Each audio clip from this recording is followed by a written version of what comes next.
Hello everyone, আসসালামু আলাইকুম। আশা করছি দেশের যে প্রান্ত থেকে যে যেখান থেকে এই ভিডিওটি দেখছো সবাই খুব ভালো আছো, সুস্থ আছো। আলহামদুলিল্লাহ, আমিও তোমাদের দোয়ায় অনেক ভালো আছি। বরাবরের মতো আমার চ্যানেল সামিরাস লাইফস্টাইল ব্লগ থেকে আমি সামিরা তোমাদের সবাইকে অনেক অনেক শুভেচ্ছা ও ভালোবাসা জানিয়ে ঢাকা থেকে আজ নতুন আরও একটি ডেইলি ব্লগ উপস্থাপন করছি। আশা করছি আজকের ভিডিওটাও তোমাদের খুব ভালো লাগবে। ভিডিও শুরুতেই আমি সবার কাছে একটা রিকোয়েস্ট করে নিচ্ছি, যেটা কিনা আমি সবসময় করি। তো প্লিজ প্রথমেই ভিডিওটিতে একটি লাইক দিয়ে এরপরে সম্পূর্ণ ভিডিওটি দেখা কন্টিনিউ করো। আর আজকে যদি আমার চ্যানেল কেউ নতুন ভিজিট করে থাকো তো তোমরা ভিডিওটি দেখতে থাকো, আর দেখতে দেখতে যদি ভিডিওটির কোনো একটি অংশ ভালো লেগে যায় সেই অংশটির জন্য হলেও চ্যানেলটিকে সাবস্ক্রাইব করে আমার সাথেই থেকে যেতে পারো। আর যারা যারা অলরেডি এই কাজটি করেছো তোমাদের জানাই অসংখ্য ধন্যবাদ। সাথে থাকা ছোট্ট বেল বাটনটি অল অন করে দিও, এতে করে আমি যখন কোনো নতুন ভিডিও আপলোড করব সবার আগে নোটিফিকেশন তোমার কাছে পৌঁছে যাবে। চাইলে তুমি তোমার সুযোগ মতো যখন খুশি তখন ভিডিওটি দেখে নিতে পারবে।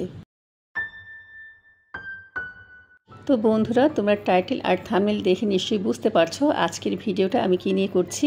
তো গতকাল কিন্তু আমি একটা ভিডিও আপলোড করেছিলাম যে সংসারের অপরিহার্য 9টি খরচ বাদ দিলে আমরা কিন্তু সবাই কোটিপতি হতে পারি। তো এই ভিডিওটা কিন্তু দেখলাম তোমরা সবাই অনেক পছন্দ করেছো। কবিতার কথা চ্যানেল থেকে আপু লিখেছে যে আপু, সংসারের কাজের সাথে সাথে তোমার টিপসগুলো দারুণ লাগলো, বিশেষ করে শেষের টিপসটা আমি ফলো করি। আমার ছেলেও ওর হাত খরচের টাকা থেকে অ্যাকাউন্টে টাকা সেভ করে রাখি। খুব সুন্দর ভিডিও আপু, তোমার এই সুন্দর মন্তব্যের জন্য তোমাকে অসংখ্য ধন্যবাদ। রাফসান আরফান মম ব্লগ থেকে আপু লিখেছে আপনার টিপসগুলো অনেক গুরুত্বপূর্ণ, আমার কাছে খুবই ভালো লেগেছে। ওয়ালাইকুম আসসালাম আপু, তোমার ভালো লাগার জন্য অসংখ্য ধন্যবাদ। রিমঝিম ব্লগ অ্যান্ড মিনি কিচেন থেকে আপু লিখেছে অনেক সুন্দর একটা ভিডিও শেয়ার করেছো আপু, পরামর্শগুলো অনেক ভালো লাগলো। এছাড়া রাহি রাইফা ব্লগ থেকে, লুসি পায়েল লাইফস্টাইল ব্লগ থেকে আপুরা লিখেছে কথাগুলো 100% সত্যি, খুব ভালো লাগলো। রায়হান রাফিদ থেকে আপু লিখেছে যে আপু, তোমার কথাগুলো খুব মনোযোগ দিয়ে শুনলাম, অনেক মূল্যবান কথাগুলো। তো আসলে তোমাদের এই ধরনের কমেন্টসগুলো পেয়ে আমি কিন্তু আরও একটা নতুন ভিডিও বানাতে উৎসাহিত হয়ে গেলাম, কারণ তোমাদের সুন্দর এই একটি কমেন্ট আর তোমাদের এই একটি লাইক আমাকে কিন্তু আরও একটি নতুন ভিডিও বানাতে সামনের দিকে এগিয়ে যেতে অনেকটাই এগিয়ে নিয়ে যায়। তো এইভাবে আপুরা তোমরা আমার পাশে থেকেও আর তোমাদের ভালো লাগা মন্দ লাগা জানাতে পারো। তো আজকে সকালবেলা ঘুম থেকে উঠেই কিন্তু রান্নাঘরে চলে আসছি, আর অফ ক্যামেরায় কিন্তু নাস্তা খেয়ে নিয়েছি, তোমাদের সেটা দেখালাম না। আর আজকে ছুটির দিন, যেহেতু শুক্রবার, বাচ্চারা বাসায়, এমনি তো বাচ্চারা এখন বাসায়, ওদের আর কি পরীক্ষা শেষ হয়ে গিয়েছে। আমার হাজব্যান্ডও বাসায়, তো ও গোসল করে নামাজ পড়তে চলে গিয়েছে। আর এখন আমি রান্নাঘরে এসে ভাবলাম আগে কিচেনটা একটুখানি গুছিয়ে নিই, এরপরে রান্নাবাড়া বসিয়ে দিব আর তোমাদের সাথে খুবই গুরুত্বপূর্ণ এবং সবাই যেন সেটা করতে পারে এমন একটি বিষয় শেয়ার করব। তো বন্ধুরা, তোমরা টাইটেল আর থাম্বনেল দেখে নিশ্চয়ই বুঝতে পেরেছো যে আজকে আমি কী নিয়ে কথা বলছি। তো তোমরা যদি ভিডিওটি মন দিয়ে দেখো আর শোনো, আমি তোমাদের 100% গ্যারান্টি দিয়ে বলতে পারি যাদের একদম কম টাকা ইনকাম তারাও কিন্তু অনায়াসে টাকা সেভ করতে পারবে। বন্ধুরা চলো, তার আগে আজকে কি কি রান্না করছি একটু ভিডিও রিলেটেড কথাবার্তা বলে নিই। সকাল থেকেই কিন্তু রিমঝিম বৃষ্টি পড়ছিল। তো রিমঝিম বৃষ্টির কথা শুনে আমার রিমঝিম আপুর কথা মনে পড়ে গেল। আজকে যেহেতু ছুটির দিন, তো ভেবেছি একটু ভালো মন্দ রান্না করব। আসলে দেখা যায় মাংসটা কিন্তু প্রায় সময় খাওয়া হয় মেয়েদের জন্য, আর চিন্তা করেছি আজকে আর কি ভাত রান্না করব না, পোলাও রান্না করব। পোলাওটা খেতে নাফি তাসনিম দুজনে পছন্দ করে, আমাদেরও ভালো লাগে। আর পোলাও মাংসটা না আমার কাছে রান্না করতে বেশি সহজ মনে হয়। যেমন সবজি বা তরি তরকারি রান্না করতে গেলে কিন্তু দেখবে অনেকটা আইটেম লেগে যায়, অনেকটা সময় লেগে যায়, অনেক খরচাও হয়ে যায়। আর সিম্পলি শুধু পোলাও মাংস এই দুইটা আইটেম হলে কিন্তু পেট ভরে খাওয়া যায়, বাচ্চারা পছন্দ, সাথে আমারও শান্তি। আজকে রান্না করব লাল মোরগ। এই যে আমি মোরগটাকে খুব সুন্দর মতন ধুয়ে পরিষ্কার করে নিয়েছি। আর আমরা কিন্তু সবাই জানি লাল মোরগে প্রচুর তেল ওঠে, তাই আমি তেলের পরিমাণ খুবই কম দিয়েছি। আমি মাংস আর চামড়াগুলোকে আলাদা রেখেছি, আর মোরগের যে তেলটা সেটা আলাদা রেখেছি। যখন আমি মশলাটা কষাবো তখনই কিন্তু মাংসের ভিতর থেকে যে তেলটা বের হয়েছে সেটাও দিয়ে দিব। তোমরা কিন্তু নিজেরাই দেখতে পাবে যে আমি দিয়েছিলাম কতটুকু তেল আর পরবর্তীতে কতখানি তেল বের হয়েছে। তো বন্ধুরা, রান্না করতে করতে চলো মূল কথায় ফিরে যাই। আশা করছি কথাগুলো মনোযোগ দিয়ে শুনলে তোমাদের খুবই উপকার হবে। আমাদের সমাজে ধনী, গরিব, মধ্যবিত্ত, তুমি যাকে জিজ্ঞেস করো না কেন যে তোমাদের সেভিংস কত আছে, তারা কিন্তু বলতে পারবে না। কিন্তু এদের মধ্যে অনেকেই যদি তুমি জিজ্ঞেস করো যে তোমাদের লোন কত আছে, তারা কিন্তু অনায়াসে বলে দিতে পারবে। এর কারণ হচ্ছে আমরা কেউ সেভিংস করি না বা করতে চাই না। যাক, ধনীদের ব্যাপার স্যাপার আলাদা, আমি তাদের সাবজেক্টে যেতে চাই না। তো আমার মূল পয়েন্ট হচ্ছে যে আমার আজকে টাইটেলের বিষয় হচ্ছে একদম নিম্ন মধ্যবিত্ত সেও কিন্তু টাকা জমাতে পারবে। তো সেটা কিভাবে? তো দেখা যায় অনেকেই বলে যে আমরা খুবই গরিব, টাকা জমাতে পারছি না, বা দিন আনি দিন খাই, বা অনেকেই বলবে যে আমাদের খুবই অল্প ইনকাম, আর এই দ্রব্যমূল্য বাজারে এত সামান্য পরিমাণ ইনকাম দিয়ে সেভিংস করা তো দূরে থাকুক, সংসার চালাতেই হিমশিম খাচ্ছি। কিন্তু আমি তোমাদের একটা সিস্টেম বলে দিব, এই সিস্টেম মতো তোমরা যদি চলো অবশ্যই কিন্তু প্রত্যেকেই টাকা জমাতে পারবে। তবে এটাও ঠিক যে টাকা জমানো কিন্তু এত সহজ কথা নয়, মুখের কথা নয়। টাকা জমাতে গেলে প্রথমে মাইন্ড ঠিক করতে হবে, মানে মনে মনে তোমাকে একটা প্রতিজ্ঞা করতে হবে যে যত কিছুই হয়ে যাক আমাকে কিন্তু টাকাটা সেভিংস করতেই হবে। আসলে যারা আমার মনে হয় যে টাকা সেভিংস করে না, তারা একটা অগ্নিগিরির মধ্যে তার পরিবারকে নিয়ে বসবাস করছে। ধরো আল্লাহ না করুক তোমার কোনো বিপদ হয়ে গেল, তোমার কোনো চাকরি হারিয়ে গেল, বা কোনো একটা অ্যাক্সিডেন্ট হয়ে গেল, বা তোমার ফ্যামিলির কারো চিকিৎসার প্রয়োজন, তখন তুমি যদি যে টাকাটা পাও সেই টাকাটাই যদি তুমি খেয়ে ফেলো, একটা টাকাও যদি তুমি সেভিংস না করো, তখন ওই বিপদের মধ্যে তোমাকে টাকা কে দিবে বলো তো? আর এই কথাটা কিন্তু আমরা সবাই জানি যে তেলে মাথায় তেল সবাই দিতে আসে, যার মাথায় তেল নেই তাকে কিন্তু কেউ তেল দিবে না। তুমি যদি কোনো বিপদে পড়ে তোমার ফ্যামিলির কাছে হাত পাতো, বা আত্মীয় স্বজন তারা যদি জানে যে তোমার কাছে টাকা পয়সা আছে, তখন কিন্তু তুমি চাইলেই দিয়ে দিবে। আর তোমার যখন কোনো আয় উন্নতি থাকবে না, তখন তোমার আত্মীয় স্বজনের কাছে তুমি যদি হাত পাতো, তারা কিন্তু তোমাকে একটি টাকাও দিবে না, কারণ তারা ভাববে যে ও টাকা কোথা থেকে দিবি। তাই বলবো, কারো কাছে হাত না পেতে, কারো মুখের দিকে না তাকিয়ে আজকে থেকে, এখন থেকেই আমরা টাকা জমানোর অভ্যাস করব। অনেকের ধারণা যে আমার এখন ইনকাম নেই, সামনে ইনকাম বাড়বে তখন টাকা জমাবো। কিন্তু তুমি একটিবার ভেবে দেখো তো, আজকে তোমরা 2 জন আছো, কালকে তোমরা 3 জন হবা, 4 জন হবা, তখন হয়তোবা তোমার আয় বাড়বে, কিন্তু আয়ের সাথে সাথে কিন্তু ব্যয়ের পরিমাণও অনেক বাড়বে। তুমি চাইলেও কিন্তু কোনো টাকা সেভিংস করতে পারবে না। তাই কোনো অজুহাত না দেখিয়ে যে পরে জমাবো বা পরে করব, এই কথা না ভেবে এখন থেকে, আজ থেকে তোমরা টাকা জমানোর সংকল্প শুরু করে দাও। তোমাদের আমি একটি মহামূল্যবান টাকা জমানোর রুলসের কথা বলে দিচ্ছি। এই রুলসটা তোমরা যদি একটু মেনে চলো, তাহলে কিন্তু যারা একদম কম টাকা ইনকাম করো তারাও কিন্তু টাকা জমাতে পারবে। তো সেটা হচ্ছে, ধরো তুমি চাকরি করো, আর সেখান থেকে নিশ্চয়ই তোমরা একটা অ্যামাউন্ট পাও, ধরো 20, 30, 40, 50, 1 লাখ, যে যেমন পায়। তো তোমরা সেই বেতনটাকে কি করবে, 3টা ভাগে ভাগ করবে। আর 3টা ভাগ কেমন হবে? 50, 30, 20। ধরো 50% রেখে দিবে তোমার সংসারের যাবতীয় খরচার জন্য। এখানে তোমার ঘর ভাড়া থাকবে, বাচ্চাদের পড়ালেখার খরচা থাকবে, এছাড়া বাজার সদাই আছে, চিকিৎসা খরচা আছে। তো তুমি 50% টাকা একদম ওই কারণেই রেখে দিবে। আর যে 30%, সেই 30% থেকে ধরো আমাদের কোনো অনুষ্ঠান থাকে, কোনো দাওয়াত থাকে, কাউকে কোনো কিছু গিফট দেওয়ার থাকে, বা কখনো পরিবার পরিজন নিয়ে একটু বাইরে খাওয়া দাওয়া আড্ডা দেওয়া থাকে, তো ওই 30% টাকা তুমি ওই কারণে রেখে দিবে। আর এখন বাকি যে 20% টাকা বা 20% টাকা রয়ে গেল, এই টাকাটা কিন্তু তুমি সেভিংস করবে, মানে তুমি জমাবে।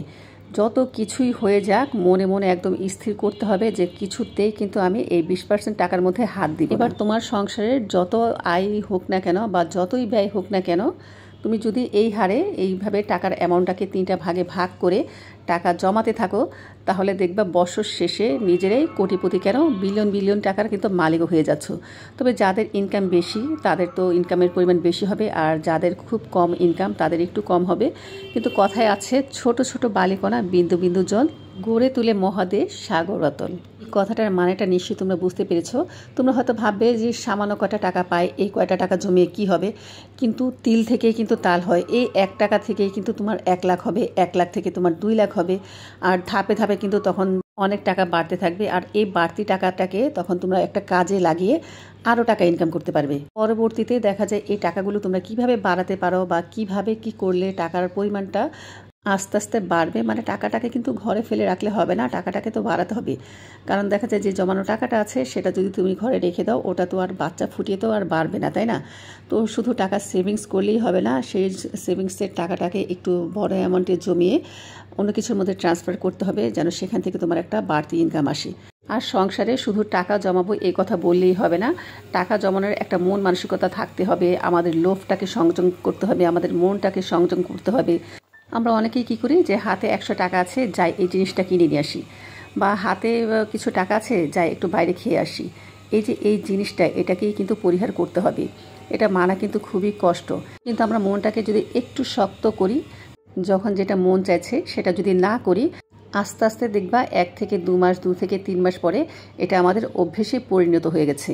এখন যেমন আমাদের শুধু ভাঙতে ইচ্ছে করে, টাকা হাতে পেলেই আমরা ভেঙে ফেলি বা কিছু কিনে ফেলি, তখন আমাদের এই অভ্যাসটা হয়ে যাবে যে টাকা হাতে আসলে আমরা টাকাটা সেভিংস করে ফেলি, কোথাও জমিয়ে রেখে দিই।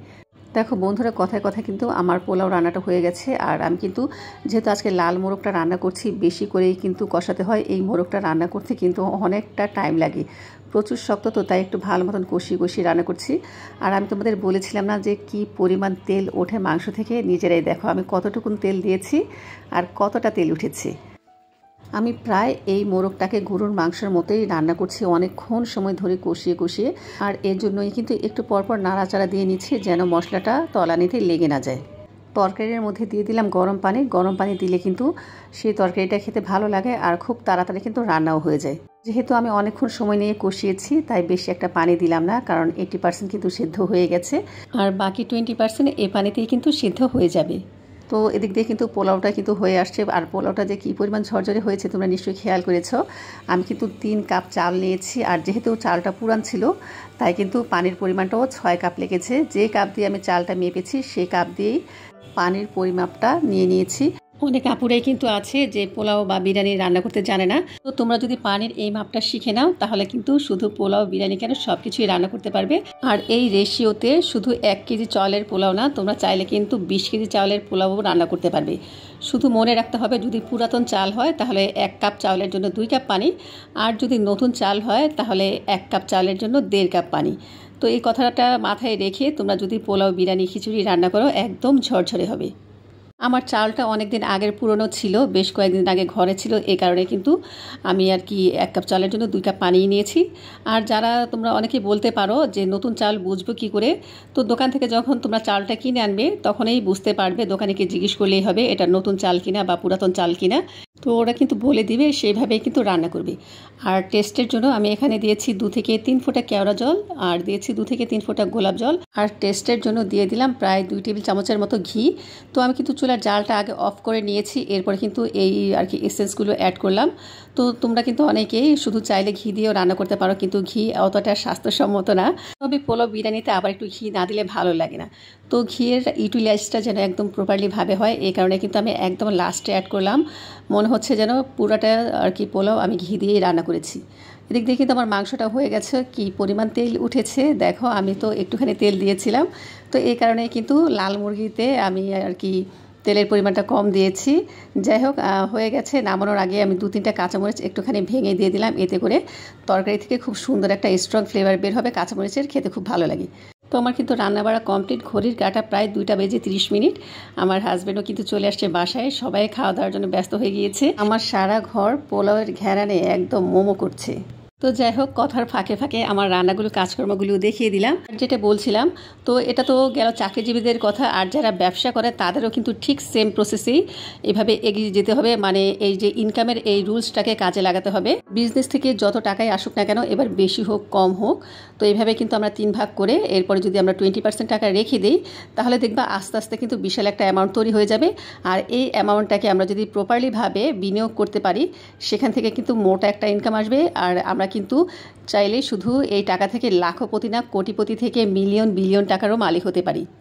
আর এই প্রসেসটা বললেই যে হয়ে গেল, এটা কিন্তু একদম না, এটা হচ্ছে একটা রানিং প্রক্রিয়া।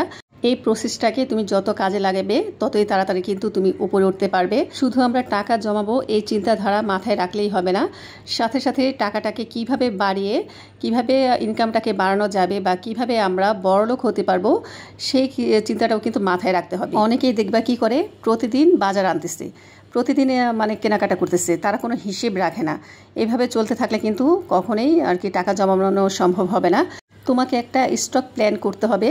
ধরো তোমার বাজার সদাইয়ের জন্য কত টাকা তুমি বাজেট রেখেছ, সেই বাজেটটাকেই কিন্তু তোমার কাজে লাগাতে হবে। ধরো তুমি কাঁচা শাকসবজি মাছ তরকারি করার জন্য 2000 টাকা বাজেট রাখলে, তো তুমি বাজারে যেয়ে দেখলে কেনাকাটা করতে করতে 500 টাকা বেশি হয়ে গেছে।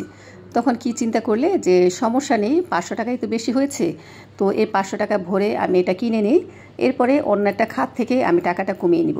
তো তুমি যেই খাত থেকে বেশি 500 টাকা খরচা করলে সেটাকে সলভ দেওয়ার জন্য আরও একটা খাত থেকে সেখান থেকেও টাকা কিছুটা কমিয়ে নিলে।